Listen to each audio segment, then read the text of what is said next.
ሰላም ተማሪዎች እንደምን ቆያችሁ? ይሄ በፓርት 2 ያቀረብኩላችሁ የሳይኮሎጂ ቻፕተር 4 ነው። ከዚህ በፊት ፓርት 1ን ሚሞሪ የሚለውን አይተናል። አሁን ደግሞ በፓርት 2 ፎርጌቲንግ ሚሞሪ የሚለው አንድ ነገርን ማስታወስ አስተውሎ መቻል ማለት ነው። ማስታወስ ማለት ነው። አንድ ነገርን ሪትሬሽን ማድረግ እንደገና ከዚህ በፊት የሰበሰብነውን ኢንፎርሜሽን አሁን ደግሞ መጠቀም መቻል ነው። አሁን ደግሞ የምንመለከተው ፎርጌቲንግ የሚለው እሱን ከዚህ በፊት የሰበሰብነውን ኢንፎርሜሽን እንዴት ነው የምንረሳው የሚል ነው። ለዩቲዩብ ቻናሌ አዲስ የሆናችሁ ተማሪዎች ሳብስክራይብ አድርጉ፣ ሼር አድርጉ፣ ላይክ አድርጉ። ይሄን እያደረጉ ስላልሆኑ ብዙ ተማሪዎች ይሄን አድርጉ ያደረጋችሁ ቴንኪዩ ማለት ፈልጋለሁ። አሁን ደግሞ ስለ ፎርጌቲንግ ስናይ ፎርጌቲንግ ማለት ወይም መርሳት ምን ማለት ነው? መርሳት ማለት ከዚህ በፊት ኢንኮድ ያደረግነውን ኢንፎርሜሽን ወይም ወደ ውስጣችን ያስገባናቸው ኢንፎርሜሽን ወደ ውስጣችን አስገብተን ስቶር ያደረግናቸው ኢንፎርሜሽኖች እነዚያ ኢንፎርሜሽኖች ደግሞ ምን ሲሆኑ ማለት ነው ሉዝ ሲሆኑ አፓረንት ሉዝ ኦፍ ኢንፎርሜሽን ኢንኮድ ያደረግናቸው ስቶር ያደረግናቸው በሎንግ ተርም ሜሞሪ ላይ ለረጅም ጊዜ ኢንፎርሜሽናችን ያስገባናቸው ነገሮች መቆየት በሚችሉበት በአእምሮ ክፍላችን ውስጥ ስቶር ያደረግነው ኢንፎርሜሽን ሉዝ ሲሆን ምን ይባላል? ፎርጌቲንግ ተብሎ ይጠራል ማለት ነው። ስለዚህ ፎርጌቲንግ ማለት ከዚህ በፊት ኢንኮድድ ያደረግነውን ስቶሪ ያደረግነውን የሰበሰብነውን በሎንግ ተርም ሜሞሪ ውስጥ የተሰበሰቡ ኢንፎርሜሽኖችን መርሳት ፎርጌቲንግ ተብሎ ይጠራል ማለት ነው ኢንሾርትሊ። እሺ ሌላኛው ደግሞ ፎርጌቲንግ ስለሚለው የተነሱ የተለያዩ ቲዮሪዎች አሉ። ከነዛ ቲዮሪዎች መካከል እነዚህ ቲዮሪዎች ምን ነው የሚያሳዩት? መርሳት የሚባለው ነገር እንዴት ይፈጠራል ለሚለው ምክንያት ከመመለስ አንጻር የተነሱ ምኖች ናቸው? ቲዮሪዎች ናቸው። ከነዛ ቲዮሪዎች መካከል አንዱ ዲኬ ቲዮሪ ይባላል። ይሄ ዲኬ ቲዮሪ የሚባለው በተለያየ ጊዜ ምናምን ሆልድ ያደረግናቸው የሰበሰብናቸው ኢንፎርሜሽኖች ካለመጠቀም የተነሳ ለረጅም ጊዜ ሳንጠቀም ስንቀር ምን ሲሆኑ ነው? ፌድ ሲሆኑ ነው ማለት ነው። ከአእምሯችን ሲወጡ ነው ማለት ነው። ለምሳሌ አንድ ተማሪ ምናምን የሆነ ሀሳብ ካስረዳ በኋላ ያን ሀሳብ በወቅቱ ገብቶ ነበር፣ ተረድተ ነበረ። ነገር ግን የተረዳኸውን ያን ያወቅከውን ኢንፎርሜሽን ለረጅም ጊዜ ሳትጠቀም አልፈ የሆነ ጊዜ ላይ አስታውሳለሁ ብትል ይረሳብሃል።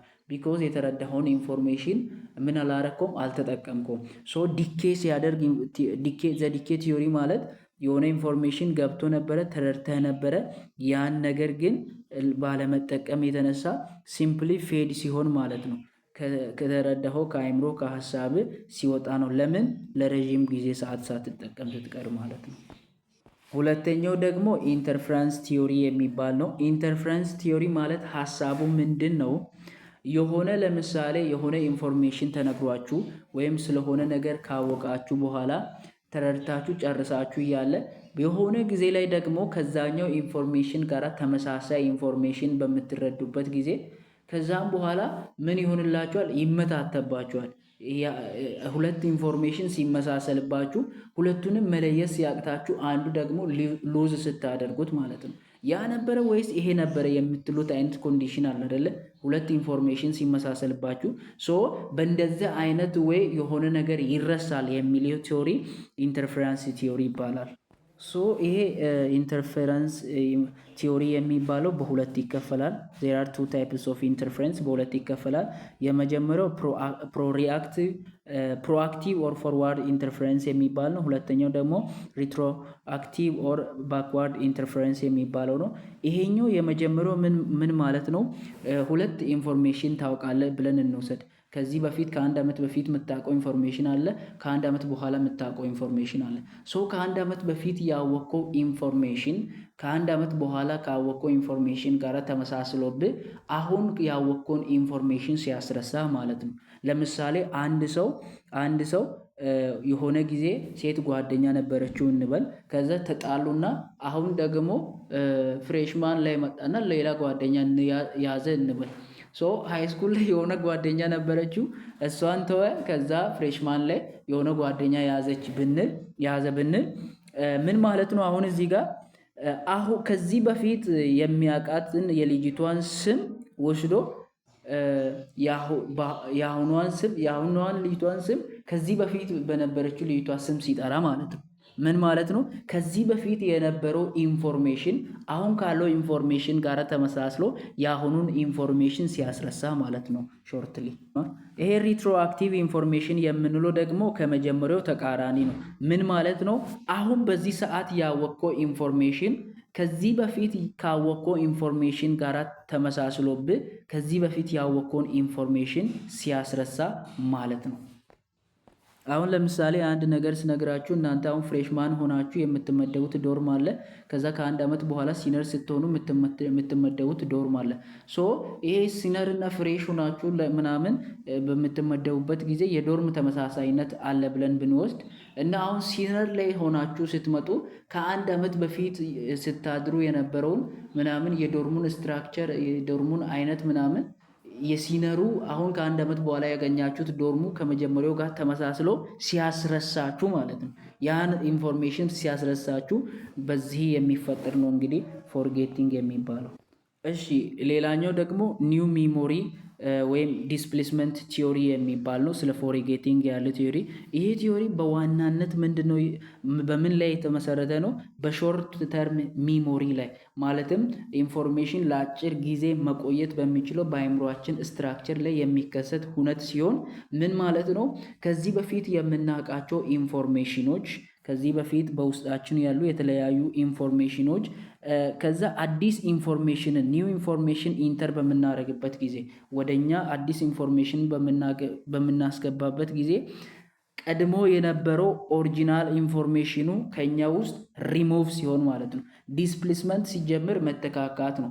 አዲሱ መጣ፣ አሮጌው ጠፋ። ለምሳሌ እንደዚህ ሆናችሁ አታውቁም? ፈተና ሲቀርባችሁ ምናምን ብዙ ኮርሶች ሲደራረብላችሁ ቻፕተር ዋንን ምናምን ስታነቡ ከዛ ቻፕተር 3 ስትደግሙ ቻፕተር ዋኑ ጠፋ፣ ቻፕተር 3 ስትደግሙ ቻፕተር 2 ጠፋ። አዲስ እየገባ የመጀመሪያውን የሚያስጠፍባችሁ ፎርጌቲንግ ቲዮሪ ዲስፕሌስመንት ቲዮሪ ይባላል።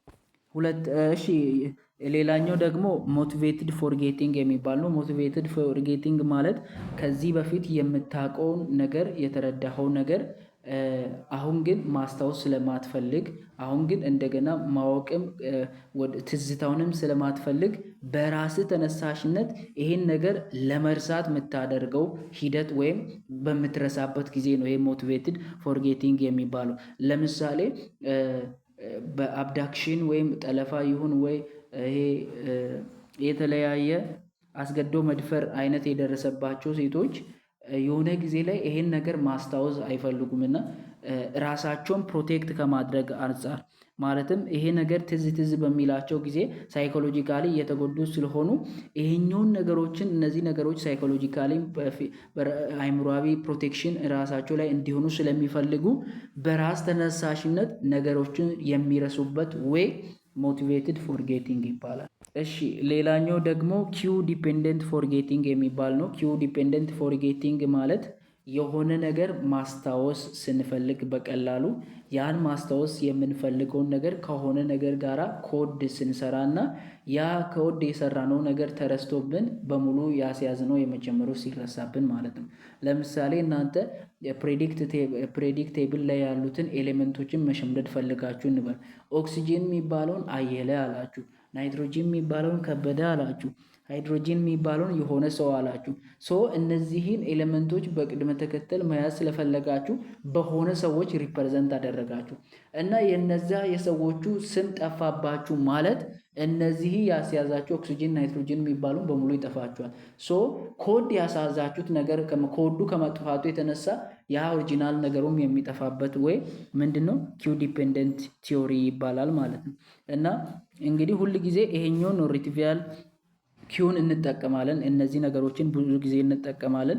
ነገር ግን ያ ያስያዝነው ኮዱ ሲጠፋ አእምሯችን ውስጥ ያለው በሙሉ ምን ይሆናል? ሉዝ ይሆናል ማለት ነው። እንደዚህ አይነት ነው እና ይሄ ብዙ ጊዜ ምንድነው ለረጅም ጊዜ የሚቆይ ነገር አይደለም። ለአጭር ጊዜ ብቻ ለመሸምደድ ምናምን እንደዚህ አይነት ፐርፐዝ ልንጠቀም እንችላለን ማለት ነው። እሺ የመጨረሻው ደግሞ የቻፕተር 4 የመጨረሻው ሀሳብ እንዴት ነው ታዲያ እየረሳን ምናምን ከተቸገርን ምን ማድረግ አለብን ላለመርሳት ወይም ኢምፕሮቪንግ ሚሞሪ እንዴት እናስታውስ ወይም የሚለው የመጀመሪያው አቴንሽን መጨመር ነው። የሆነ ነገር ላለመርሳት ትኩረታችን ለዛ ጉዳይ መስጠት ነው።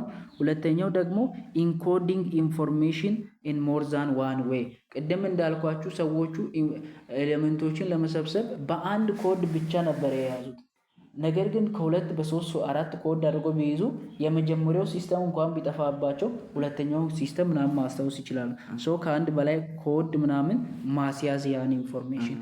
ሌላኛው ደግሞ ስለተረዳነው ስላወቅነው ነገር ትክክለኛ ሚኒንግ መስጠት። ቅድም እንዳልኳችሁ ፊዚክስ ኢዝ አ ብራንች ኦፍ ናቹራል ሳይንስ ዛት ስቴዲ አባውት ናቹራል ፊኖሚና ካለን እያንዳንዱን ነገር ምን እያለን ነው የሚለውን ሚኒንግ ማወቅ ላለመርሳት። ሌላኛው ደግሞ ቴክ ታይም ጊዜ መውሰድ። አንድን ነገር ካነበብክ በኋላ ምናምን ትንሽ የሆነ ነገር ከተረዳ በኋላ እረፍት ወስዶ እንደገና መምጣት፣ እያረፉ ማንበብ። እነዚህ ነገሮች ምናምን ቴክ ታይም እንጂ አንድ የሆኑ ምሽት ሁሉን ነገር አውቃለሁ ብትል ፎርጌቲንግ ሀፐን ይሆናል ማለት ነው። ደጋግሞ መማር ደጋግሞ ማድረግ ራሱ እንዳትረሳ ያደርጋል ማለት ነው። የደጋገምከውን ነገር አትረሳ። ሌላኛው ደግሞ ሞኒተሪንግ ዩር ለርኒንግ እስካጁል የወጣ ሞኒተሪንግ ሲስተም መኖር። እሱ ብቻ ሳይሆን ከተማርክ በኋላ የራስን ቴስት ማድረግ ምን የሚያክል ነው የተማርኩትን የሚለውን። እነዚህን ይመስሉ ነበረ። ሶ ቻፕተር 4 ይሄንን የሚያስል ነበረ። በቻፕተር 5 እንገናኛለን። ሞቲቬሽን በሚለው ለዩቲዩብ ቻናሎች አዲስ የሆናችሁ ተማሪዎች ሳብስክራይብ፣ ሼር፣ ላይክ ማድረግ እንዳይረሳ እና አሁን ይሄን እየነገርኳችሁ ለምሳሌ ሳብስክራይብ ካላደረጋችሁ ምንድነው የሌላችሁ ማለት ነው? አቴንሽን የሌላችሁ ማለት ነው። ሶ አቴንሽን ጥላችሁ ሳብስክራይብ አድርጉ። ባይ ባይ።